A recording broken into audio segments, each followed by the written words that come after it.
someone is on diet. Oh, anyway, kasi nga, merong diabetes. Type 2. Diabetes. So, ngayon, araw-araw ganitong kakainin niya. Hindi naman ganito talaga ha. So, yung kanin niya kailangan half cup lang. And then, of course, pwede lagyan ng egg, mango, maliit lang na portion, and then avocado half. Kasi may avocado half lang siya. Then, ito Indian mango, maliit lang na portion. And then, ito yung chicken, malunggay soup with, I don't know, fluorescent na sinasabi nila yung sa ano. Ang mga tao, kung bakit nagkaroon ng diabetes, kasi nga, sa katakawan, kung ano-ano na lang kinakain. Lalo na yung mga soft drinks. Actually guys, walang bawal na kakainin. Lalo na pag mga fresh talaga. Kaya lang, too much, hindi maganda. For example, yung mga instant juices, instant coffee, mga instant food like instant noodles. Talaga naman ay hindi yan nakakaganda sa katawan natin. Kaya lang yan yung pinopromote ng mga ano, kasi syempre para mabinta. Ito ang pinaka-natural na product naman talagang health talaga ay maganda sa health natin. Kumbaga good benefits sa health natin. Kagaya niya, kung ikaw ay diabetic person, kakain ka ng maraming mango, of course hindi pwede. Kailangan mayroon kang portion na pwede lang kainin. Sabi nga nila, kahit sa pagmamahal, too much will kill you. Diba? So the same thing, sa food din, too much will kill you.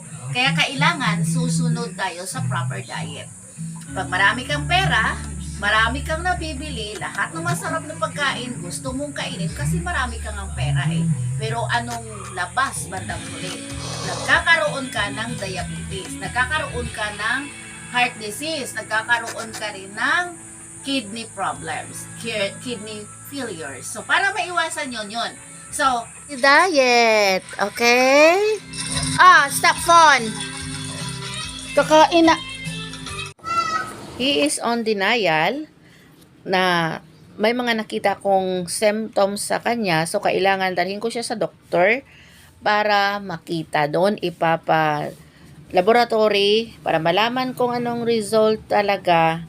And then, let's see how.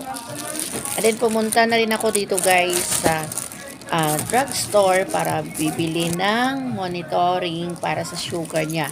Sugar monitoring para man lang ma-monitor ko everyday ang kanyang sugar o alternate day. Kaya siya naman pupunta kami sa laboratory and then we spend 1,000 pesos every time magpapa-laboratory. Medyo may kamahalan ang presyo guys, pero okay na din kaysa naman mag-waste kami ng oras namin, pamasahe, and then of course, ang bayad namin doon sa laboratory. Pero itong result na ito ng kanyang lab test, taken a day before yesterday, kaya ito guys, medyo mataas nga talaga ang level ng blood sugar niya. Ayan ang mga resita. So, no choice, bibilhin. Wait. Kado ka pala pag nasa harapan ka ng nurse. Iba. Ha? Chikupi ka ha? Chikupi ka.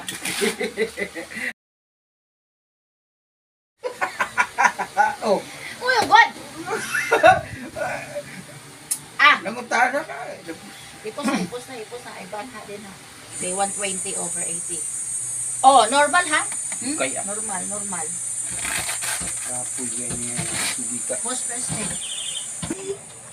So, the next day, try ko na naman ang pagkuha ng sugar level sa kanya. Para malaman kung talaga naman nag-work ang gamot na pinapainom sa kanya. Diba? Diabetes is really playing such things in our body. Merong tataas, merong bababa. Kung ikaw ay diabetic person, talagang hindi mo alam kung kailan tataas hanggang kailan bababa. So, make sure na lang din na nakamonitor siya para pag hindi okay, go. Some other thing na naman, some other test.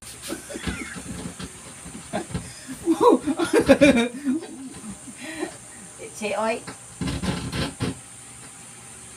Lagpot na eh. 165. 165. Kailan ba yung last mo? Kailan ba nagpakuha nito? Tuesday, no? Tapos, Thursday, Hindi, wala pa Ay, ng pakuha. Ito isa, primero pa lang. kaya, 11. O, 11, 212. O, ngayon, 165. 11, 12, 13. Yun, so, 4 days. O, nagagamot ka, 165 na lang. Ang ganda dito na i-store ang data. Mas maganda ito kaysa kay mami. Sa kay mami kasi, pagkatapos no, nabubura lahat. Wala siyang logbook. Ito may logbook na kasama. Kaya kung mamiss mo siya, Naka-record yan. ayun o. Kung mamiss siya ng record, i-check mo lang dito, naka-logbook na siya.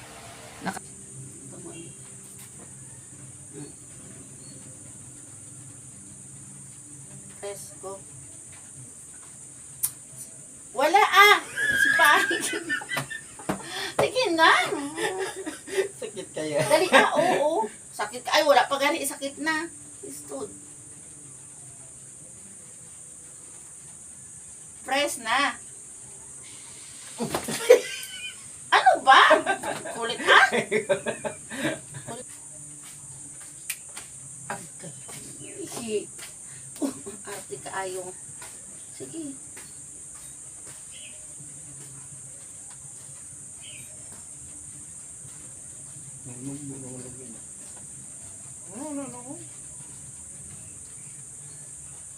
140.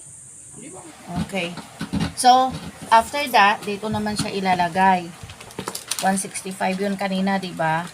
Kaya sa mga diabetic person dyan, make sure na may record kayo, naka-monitor everyday ang sugar level at the same time din ang BP ninyo. Tingnan yung mga pagkain.